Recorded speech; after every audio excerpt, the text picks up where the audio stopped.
6 p.m. Pakistan Standard Time. Assalamu alaikum. This is Radio Pakistan. The news read by Daman Zaman. The headlines. The Prime Minister says Pakistan is ready for meaningful dialogue with India on all outstanding issues.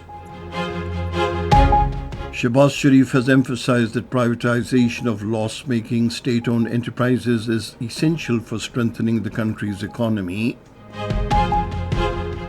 Pakistan and Saudi Arabia have agreed to advance investments and technical collaboration.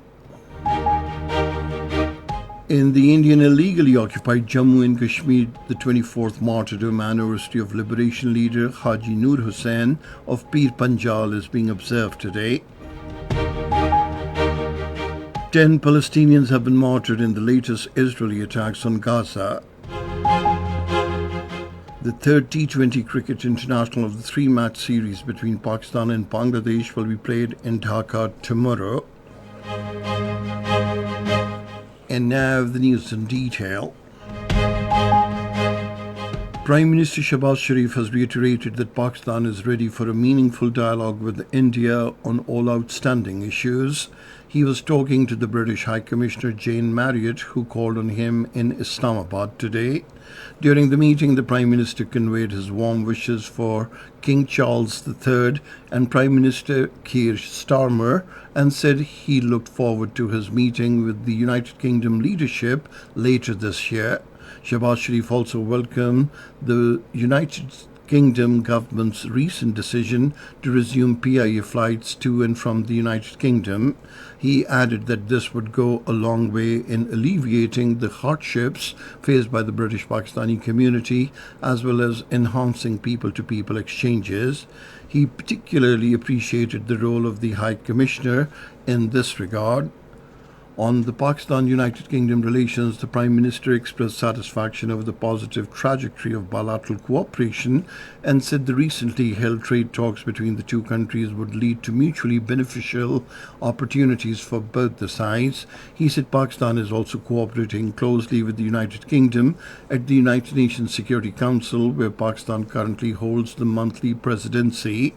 The regional situation in South Asia and the Middle East was also discussed. The Prime Minister expressed his appreciation for the United Kingdom's role in de-escalation of tensions during the Pakistan-India standoff. Prime Minister Shehbaz Sharif has emphasized that the privatization of loss-making state-owned enterprises is essential for strengthening and advancing the country's economy. He was chairing a review meeting on the privatization progress of the state-owned enterprises in Islamabad today. The Prime Minister said executing the privatization process is in an efficient, comprehensive and timely manner is the government's top priority. He directed that all legal formalities and transparency requirements must be strictly observed during the privatization of selected entities. He advised setting privatization targets based on current market and economic conditions to safeguard the national exchequer from potential losses. He instructed that all decisions should be implemented effectively and without delay.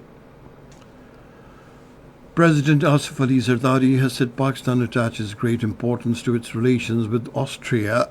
Talking to the outgoing Austrian ambassador Andrea Vicky in Islamabad, the president emphasized the need for enhancing trade and economic relations between the two countries. The president said Austrian investors can benefit from the investment opportunities in Pakistan's tourism sector. He said Austrian companies can take advantage of the services of Pakistan's skilled IT professionals.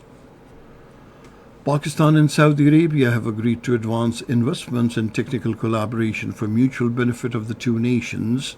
The agreement was reached during a meeting between the Deputy Prime Minister Mohammad Ishaq and the Saudi Minister of Economy and Planning Faisal Fadil Al-Ibrahim on the sidelines of the high-level events during Pakistan's presidency of the United Nations Security Council. They reaffirmed the fraternal ties between Pakistan and the Kingdom of Saudi Arabia and their shared vision for lasting peace, inclusive prosperity, and regional harmony. The discussions focused on expanding cooperation across key sectors including food security, manufacturing, and mines and minerals. Pakistan and Bangladesh have agreed to grant visa-free entry for diplomatic and official passports.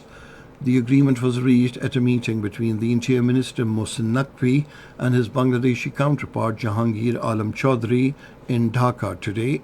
Both the sides also agreed to enhance cooperation in the fields of internal security and police training.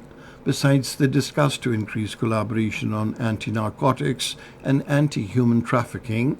Views were exchanged on joint counter-terrorism measures and exchange programs between the police academies of the two countries. Earlier, upon arrival at the Home Affairs Ministry of Bangladesh, Jahangir Alam Chaudhry warmly received Mohsin Naqvi. A guard of honor was also presented to the Interior Minister of Pakistan. This is Radio Pakistan giving you the news.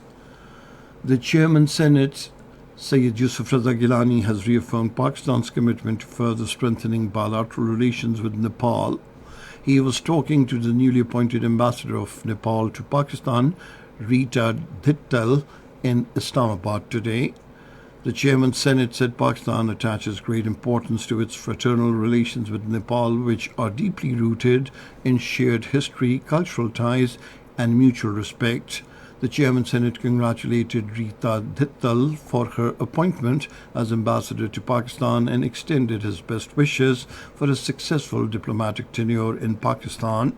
During the meeting, the Chairman's Senate acknowledged that the current volume of trade between Pakistan and Nepal does not reflect the true potential and goodwill that exists between the two nations. He expressed satisfaction over the increasing cooperation with Nepal in diverse fields, including the defense sector. The Minister for Information Technology, Shahza Fatma, has said artificial intelligence policy has been formulated in a comprehensive manner after consultations. Addressing an event in Islamabad today, she said the government will focus on its implementation and execution. She said we have to embrace the technology to take the country forward on the path of progress and development. The 24th martyrdom anniversary of prominent liberation leader Haji Noor Hussain of Pir Panjal is being observed today.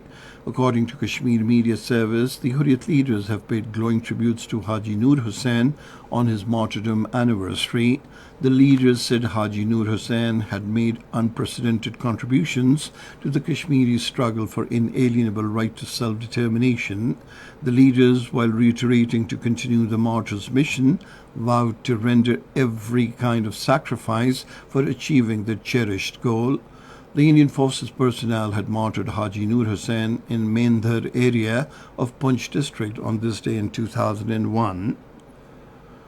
The Israeli forces have martyred 10 more Palestinians in the latest attacks on Gaza. According to Gaza's health ministry, 10 other Palestinians have died of starvation in the past 24 hours, bringing the total death toll from hunger to 111, including at least 8 children. The European Union has also warned Israel of potential consequences over the worsening starvation crisis in Gaza. Meanwhile, 109 aid organizations have called for action against Israel, warning that mass starvation is spreading across the enclave. Since October 2023, the Israeli attacks have resulted in the martyrdom of at least 59,106 innocent Palestinians. The World Whale and Dolphin Day is being observed today. The day raises awareness about issues facing these marine mammals. And now cricket. The third T20 international of the three-match series between Pakistan and Bangladesh will be played in Dhaka tomorrow. The match will start at 5 in the evening. Bangladesh have already won the series 2-0. And finally, the weather report. Rain, wind and thunder showers is expected in Islamabad, Punjab, Khyber Pakhtunkhwa, northeast Balochistan, Gilgit-Baltistan and Kashmir during the next 12 hours. However, heavy falls are also likely in the Potokar region, northeast Punjab, upper Khyber Pakhtunkhwa, Gilgit-Baltistan and Kashmir during the period.